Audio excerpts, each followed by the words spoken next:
اللهم اهدنا فيمن هديت، وعافنا فيمن عافيت، وتولنا فيمن توليت، وبارك لنا فيما أعطيت، وقنا شر ما قضيت، إنك تقضي بالحق ولا يقضى عليك، إنه لا يعز من عاديت ولا يذل من واليت، تباركت ربنا وتعاليت، لا ملجأ ولا منجا منك إلا إليك.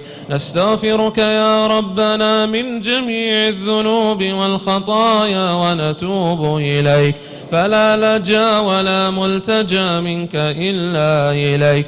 اللهم اقسم لنا من خشيتك ما تحول به بيننا وبين معصيتك، ومن طاعتك ما تبلغنا به جنانك، ومن اليقين ما تهون به علينا مصائب الدنيا، ومتعنا اللهم بأسماعنا وأبصارنا وقواتنا وحياة والدينا وأولادنا أبدا ما أبقيتنا، واجعله الوارث منا، واجعل ثأرنا على من ظلمنا، وانصرنا على من عادانا، ولا تجعل مصيبتنا في ديننا، ولا تجعل الدنيا أكبر همنا ولا مبلغ علمنا ولا إلى النار مصيرنا،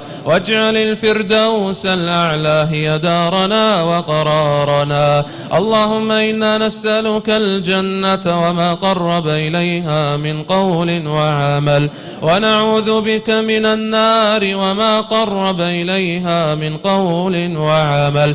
اللهم اجعلنا من الآمنين المطمئنين في الدنيا والآخرة. اللهم هون حسابنا ويمن كتابنا وبيض وجوهنا. اللهم اجعل قبورنا بعد فراق الدنيا خير منازلنا، وافسح لنا فيها ضيق ملاحدنا، وارحم يوم العرض عليك ذل مقامنا، ونجنا من كرب يوم القيامة،